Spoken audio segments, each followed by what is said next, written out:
Hai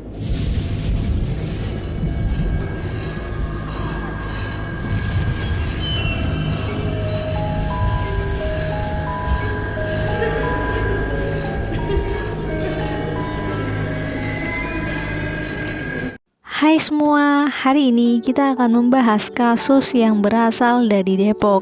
Kasus ini bermula ketika seorang laki-laki menemukan sesuatu yang aneh di dalam sebuah kamar kos. Kamar kos tersebut tampak berantakan. Tidak hanya itu saja, laki-laki itu melihat sebuah bungkusan plastik di kolong ranjang tempat tidur. Karena penasaran, laki-laki itu mencoba mendekati bungkusan plastik tersebut. Bagaimana ceritanya? Tonton sampai habis ya. Muhammad Naufal Zidan seorang anak laki-laki yang lahir di Probolinggo. Zidan lahir pada tahun 2004. Muhammad Zidan berasal dari keluarga yang menganut agama Islam. Keluarganya cukup agamis. Dalam keluarganya, Zidan dikenal cukup pandai, terampil, dan mudah bergaul dengan siapapun. Singkat cerita, setelah lulus SMA, Zidan melanjutkan pendidikannya di salah satu kampus ternama di Indonesia. Sejak SMA, Zidan sudah terampil dalam belajar bahasa Rusia. Pada tahun 2022, Zidan berhasil masuk ke Universitas Indonesia. Zidan resmi menjadi mahasiswa program studi sastra Rusia. Perasaannya sangat bahagia, ternyata keinginannya selama ini bisa terwujud. Zidan tidak menyia-nyiakan kesempatan emas itu. Dia semakin tekun belajar hingga dia menjadi mahasiswa yang cukup aktif. Tidak hanya aktif di kampus saja, Zidan juga aktif di berbagai media sosial, mulai dari Facebook, Instagram, hingga TikTok. Ia juga dikenal menjadi penggemar Casey dan Rich Brian. Selain itu, Zidan Naufal ternyata juga sangat hobi bermain game. Zidan melalui hari-harinya dengan baik di kampus. Setiap ada kegiatan, Zidan selalu mengabadikan kegiatan itu di media sosialnya. Di perantauan, Zidan selalu menyempatkan diri untuk berkomunikasi dengan keluarganya. Zidan selalu bercerita seputar kegiatannya di kampus. Zidan tinggal sendirian di sebuah kamar kos. Elvira Rustiana yang merupakan ibu Zidan sangat bahagia ketika ia mendengar anaknya di perantauan sangat bahagia. Tidak hanya itu, Elvira Rustiana sangat bangga dengan perjuangan Zidan. Sesekali ibu Zidan memposting foto Zidan dan berbicara dengan menggunakan bahasa Rusia. Selama berkuliah di Jakarta, Zidan tidak pernah mengeluh punya masalah dengan siapapun, termasuk dengan teman-teman kampusnya. Sesekali ketika Zidan pulang ke kampung halamannya, dia tidak banyak bermain, ia lebih banyak berada di dalam rumah. Selama 2023 ini, Zidan berhasil menyelesaikan kuliah semester 2-nya. Di semester 2-nya ini, Zidan mendapatkan indeks prestasi kumulatif atau IPK 3,83 yang tergolong sangat tinggi di Universitas Indonesia. Rabu 2 Agustus 2023 bermula ketika Altaf yang merupakan senior Zidan mengantar Zidan pulang ke kosannya. Hari itu entah kenapa Altaf membawa sajam lipat dan sudah menyimpannya di dalam jok motornya. Setelah tiba di kosan Naufal, Altaf mengambil sajam lipat dan memasukkannya ke saku celananya. Kedua pemuda itu sempat ngobrol di dalam kamar kos. Raut wajah Altaf terlihat sangat berbeda. Ia tampak gelisah dan akhirnya ia berpura-pura hendak ingin pulang.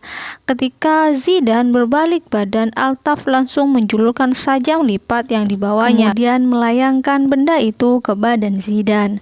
Zidan yang syok dan kaget sempat melawan dengan cara menggigit tangan Altaf. Dari perlawanan itu, cincin milik Altaf tersangkut di tenggorokan Zidan. Altaf semakin gelap mata dan akhirnya melayangkan sajam kembali ke leher dan dada secara berulang kali, hingga akhirnya Zidan terjatuh di lantai. Kejadian itu cukup cepat. Setelah benar-benar sadar, Altaf panik, kemudian pergi mencari plastik dan juga kapur barus. Dengan perasaan yang sudah tidak karuan, ia memasukkan Zidan ke dalam plastik itu dan menyembunyikannya di bawah tempat tidur, lalu menyebarkan kapur barus untuk menutupi bau amis. Tidak berhenti di situ saja, usai melakukan aksi itu, Altaf segera menggasak barang-barang milik Zidan seperti matchbook hingga iPhone. Rencananya, barang-barang tersebut akan dijual untuk membantu melunasi utang-utangnya. Setelah kejadian mengerikan malam itu, keluarga Zidan kesulitan menghubungi Zidan. Keluarganya kemudian menghubungi pihak dari pemilik kos yang ditempati oleh Zidan. Mereka meminta pemilik kos untuk mengecek Zidan di kamarnya. Setelah mendapat perintah itu, pemilik kos mengecek kamar tersebut, namun pemilik kos tidak melihat siapapun di dalamnya.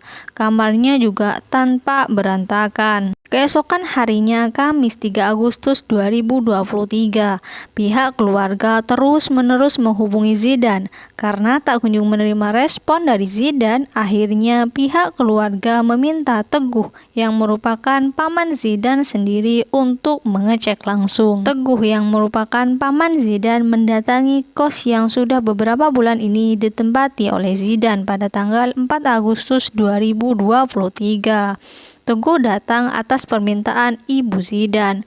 Setibanya di kos tersebut, Teguh melihat kondisi kamar kos terkunci. Teguh kemudian mendatangi pemilik kos untuk meminta kamar kos Zidan segera dibuka.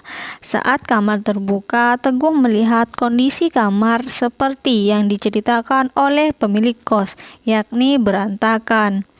Di situ Teguh terus mencari-cari apa yang sebenarnya terjadi. Kemudian ia menemukan beberapa kapur barus yang berserakan. Teguh merasa aneh. Ia terus melihat-lihat kamar milik Zidan. Teguh terdiam dan sedikit curiga dengan sebuah plastik kresek hitam yang berada di bawah kolong tempat tidur. Dan benar, ketika Teguh mendekati dan membuka plastik itu, ia melihat pemandangan yang sebelumnya tidak pernah ia bayangkan. Teguh melihat ponakannya yang sudah tidak bernyawa. Teguh tampak kebingungan dan segera melaporkan kejadian itu kepada pihak yang berwajib. Tak butuh waktu lama, pihak kepolisian mendatangi tempat kejadian perkara atau TKP dan mencari keterangan saksi. Kurang dari 3 jam, polisi berhasil membekuk Altaf yang merupakan teman senior Zidan. Wakasatreskrim Polres Depok AKP Nirwan Polan mengungkapkan motif Altaf menghabisi Zidan adalah karena ia iri terhadap kesuksesan Zidan. Altaf juga terlilit bayaran sewa kos dan utang pinjaman online atau pinjol. Polisi juga menemukan barang milik Zidan yang ia telah curi, dompet, ponsel merek iPhone. Polisi juga turut mengungkap bahwa Altaf pernah berupaya menguras ATM Zidan. Altaf mengaku terjerat pinjol sehingga berkeinginan untuk menguasai barang-barang milik Zidan.